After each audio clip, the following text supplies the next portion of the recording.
Welcome associate, आप सभी लोगों को फिर से एक बार स्वागत है हम लोगों का इस ऑनलाइन वीडियो सेशन में। आज की वीडियो में अगर बात करेंगे तो ये वीडियो है आप लोगों का 4 नंबर ऑनलाइन क्लासेस होने वाला है और 4 नंबर वीडियो क्लासेस होने वाला है।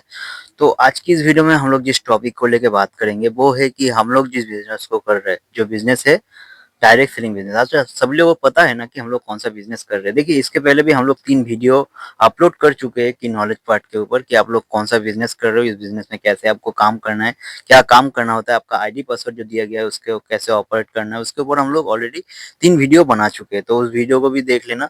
और साथ-साथ अगर बात करें कि इस वीडियो में अगर आप लोग सीखने के लिए आए हैं, देखिए एक चीज़ क्या होता है ना, हम लोगों के पास धीरज मतलब क्या बोलते हैं, पेशेंस का बहुत क्या बोलते हैं, क्राइसिस है, ठीक है ना। तो क्राइसिस अगर रहेंगे आपके पास, देखिए आदमी लोगों के पास रील्स देखने के लिए मतलब घंटा के बाद घंटा समय है, लेकिन सीखने के लिए उन लोगों के पास समय नहीं है। और एक बात है कि आप लोग जब तक सीखेंगे नहीं तब तक आप लोग इनकम नहीं कर पाएंगे। जब तक आप लोग इनकम नहीं कर पाएंगे तब तक आप लोग कामयाब नहीं बन पाएंगे। आप लोग किस लिए आए हो इस बिजनेस में? कामयाब होने के लिए, क्योंकि करने के लिए तो बहुत सारा तरीका है आप लोगों के पास। आप लोग चाहे तो कहीं पे नौकरी कर सकते हो, कहीं पे आप लोग अदर्स के अंदर काम कर सकते हो। रिकोनेक्स लाइफ केयर में किस लिए काम करने आए हो? यहाँ से सक्सेस पाने के लिए आप लोग काम करने आए हो, राइट? तो सक्सेस कैसे मिलेगा? जब तक आप लोग सीखेंगे नहीं तब तक सक्सेस कैसे मिलेगा? सीखना तो पड़ेगा ना। तो आपके अंदर धीरज रखना पड़ेगा, पेशेंस रखना पड़ेगा। हो सकता है 8 मिनट का वीडियो, हो सकता है 15 मिनट का वीडियो। बहुत कोई 2 मिनट तक देख नहीं पाता, वीडियो को स्किप करके भाग जाता है। लेकिन घंटा के बाद घंटा वो मूवी मूवी देखने के समय है, रील्स देखने का समय है। लेकिन यहाँ पे 6 महीने 1 साल होते-होते बहुत कोई आके बोलता है भैया इनकम नहीं होता। क्यों नहीं होता भैया? क्यों नहीं होता है? बहुत कोई आपके आपके समय से स्टार्ट करके वो लोग इनकम करना स्टार्ट कर चुके हैं। क्यों करते हैं? क्योंकि वो लोग सीख रहे हैं। तो आपको सीखना पड़ेगा। तो सीखने के लिए आपके पास एक डायरी पेन मेंटेन होना ज़रूरी है। क्योंकि ऑनलाइन ट्रेनिंग प्रोग्राम हम लोग का जब स्टार्ट हो रहा है, तब वहाँ पे आपको भी पूछा जा सकता है कि एक डायरेक्ट सेलिंग बिज़नेस और एक नॉर्मल बिज़नेस के अंदर क्या-क्या मतलब डिफरेंस होता है वो बताओ। आप तो बता नहीं पाएँगे सर, तो आपको नोट डाउन करना ही होगा। तो जो भी हो, क्या डिफरेंस है उसके ऊपर मैं आप लोगों के साथ एक पीडीएफ बगल में शेयर कर रहा हूँ स्क्रीन रिकॉर्डिंग के माध्यम से, ताकि आप लोगों को भी चीज़ समझने में आसानी हो। ओके।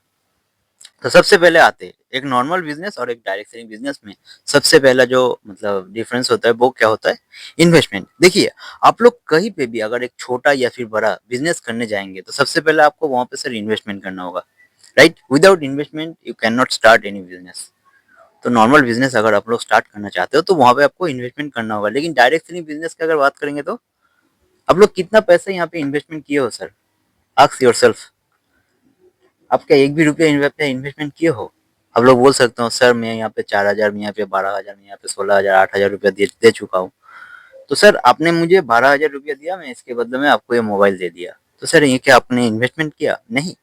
आप बस यहाँ पे खर्चा किए हो। डायरेक्ट सेलिंग बिजनेस क्या बोल रहा है कि आपको इन्वेस्टमेंट नहीं करना है, आप बस यहाँ का कोई प्रोडक्ट कमो खरीदिए, उसके बदले में बिजनेस कीजिए।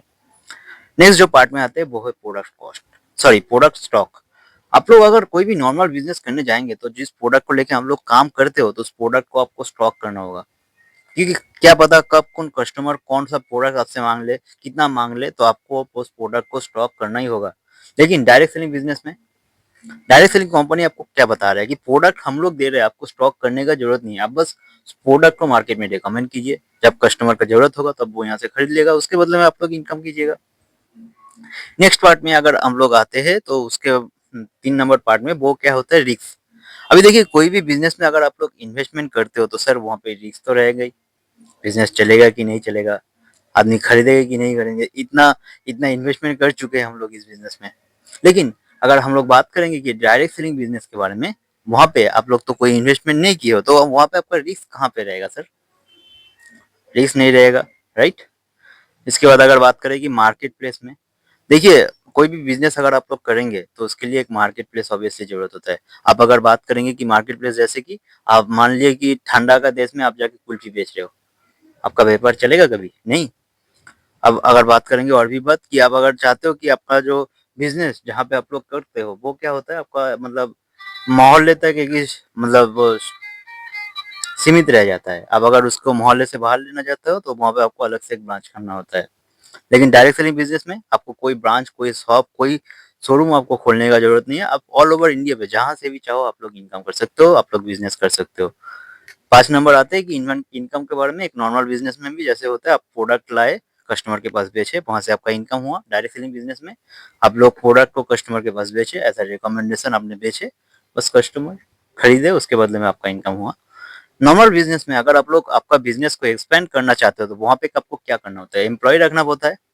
लेकिन डायरेक्ट सेलिंग बिज़नेस में आपको कोई एम्प्लॉयी रखना होता है नहीं। आपका जो कस्टमर है वो उसको अगर आपका प्रोडक्ट पसंद आ गया तो वो भी आपका एज अ बिजनेस पार्टनर आपका बिजनेस में काम कर सकते हैं। उसके बदले में वो लोग भी इनकम कर सकते हैं, साथ साथ आप भी इनकम कर सकते हो। जो भी हो, आप लोग अगर नॉर्मल बिजनेस करते हो, आप लोग वहाँ पे अगर एम्प्लॉय रखते हो तो उस एम्प्लॉय को तो सैलरी देना जरूरत है। और डायरेक्ट सेलिंग बिजनेस में अगर बात करेंगे कि आपके पास एम्प्लॉय नहीं है तो आपका सैलरी का बात कहाँ से आता है सर? 8 नंबर की बात करें कि मार्केट में कंपटीशन, अगर नॉर्मल व्यापार करेंगे आप लोग तो वहाँ पे तो आपका कंपटीशन तो रहेगा सर। आप लोग कोई प्रोडक्ट अगर 50 रुपया में बेच रहे हो, कोई देखा गया कि उसी प्रोडक्ट को 30 रुपया से उससे अच्छा क्वालिटी वो बेच रहा है, तो कस्टमर किसके पास दौड़ेंगे? तो ऐसा कंपटीशन ऑब्वियसली रहेगा। अगर एग्जांपल दे तो जियो का एग्जांपल ही पकड़ लो, कितना बड़ा बड़ा टेलीकॉम इंडस्ट्री वहां पे काम कर रहे थे, जियो ने आके सबका मार्केट ठप करके गिरा दिया। तो जो भी हो, ऐसा कंपटीशन रहेगा। लेकिन डायरेक्ट सेलिंग बिजनेस में कौन करेंगे सर आपके साथ कंपटीशन? आपको अपने साथ कंपटीशन करना है। अगर इस हफ्ते में आपका कम चेक इशू है तो आप अगले हफ्ते में अगर आपको ज्यादा कमाना है तो ज्यादा बिजनेस दो। जो भी है, अगर बात करें 9 नंबर पॉइंट की, वो क्या होता है? Business offer. अब अगर नॉर्मल बिजनेस कर रहे हो तो किसी और को आप सेम बिजनेस का ऑफर आप नहीं दे सकते हो, क्योंकि वो आके मार्केट में आपका कंपटीशन तैयार कर देंगे, या फिर आपका बिजनेस हो सकता है वो खराब भी कर सकते हैं। कोई भी बड़ा बिजनेसमैन वो अगर चाहते हैं तो मेरे जैसा, उसके जैसा एक और बिजनेसमैन वो लोग पैदा नहीं कर सकते। लेकिन डायरेक्ट सेलिंग बिजनेस में आप अगर इस बिजनेस में काम कर रहे हो तो आप दूसरे को भी बिजनेस का ऑफर दे सकते हो। आप बोल सकते हो भाई मैं यहाँ से लाखों करोड़ों कमाऊंगा, तो भी कमा सकता है। जब ये प्रॉफिट की बात करें तो कोई भी नॉर्मल बिजनेस में प्रॉफिट लॉस तो होते रहता है, लेकिन डायरेक्ट सेलिंग बिजनेस में ऐसा प्रॉफिट लॉस का कोई फंडा नहीं रहता है। आप बस प्रोडक्ट को रिकमेंड करो, इनकम करो। री इन्वेस्टमेंट, आप अगर नॉर्मल व्यापार की बात करें तो वहाँ पे आप अगर आप बिजनेस को एक्सपेंड करना चाहते हो या फिर बड़ा करना चाहते हो तो आप लोग जो प्रॉफिट करते हो उसमें से आपको री इन्वेस्टमेंट करना होता है। लेकिन डायरेक्ट सेलिंग बिजनेस में आप इन्वेस्टमेंट करते हैं ना, तो आपको री इन्वेस्टमेंट का बात कहाँ से आता है? जब ये लॉस नॉर्मल बिजनेस में रहता है, लेकिन डायरेक्ट सेलिंग बिजनेस में प्रॉफिट लॉस का तो कोई फंडा ही नहीं है। हैजल्ट बहुत रहता है, इतना सारा कौन सा कस्टमर को कौन सा प्रोडक्ट दिया, कौन सा कस्टमर को क्या प्रोडक्ट ड्यू है, कौन सा कस्टमर को मतलब कौन सा स्टाफ को कौन दिन में सैलरी देना है, कब बिजली का बिल भरना है, कब जाके उस दुकानदार को पैसा देना है, कब जाके उस महाजन को पैसा देना है, किस महाजन के पास कितना ड्यू है, कौन सा कस्टमर मेरे पास से कितना पैसा पाता है, कौन सा कस्टमर से मुझे उधारी मतलब पैसा लेना है। इतना सारा हैजल सर बहुत रहता है। लेकिन डायरेक्ट सेलिंग बिजनेस में आपका कितना हैजल रहता है सर? आप बस प्रोडक्ट को रिकमेंड करते हो, इनकम करते हो, आपका टीम काम करते हैं, वो रिकमेंड करते हैं, वो लोग भी इनकम करते हैं, आप भी इनकम करते हो। बस इतनी सी तो काम करना है आपको डायरेक्ट सेलिंग बिजनेस में। तो जो भी हो, मेरे नज़र से अगर बात करें तो एक डायरेक्ट सेलिंग बिजनेस और एक नॉर्मल बिजनेस में इतना सारा मतलब डिफरेंस मेरे अंदर नजर आया। आप लोगों को भी कोई नजर आता है तो मतलब डिफरेंस, तो आप लोग ऑब्वियसली कमेंट करके बता सकते हो। जो भी हो, आप लोगों के मन में अगर कोई सवाल रहेगा तो मेरा व्हाट्सअप नंबर या फिर नंबर दिया हुआ है, आप लोग टाइटल में देख सकते हो, वहां से आगे कॉन्टेक्ट कर सकते हो, या फिर कॉमेंट करके भी बता सकते हो।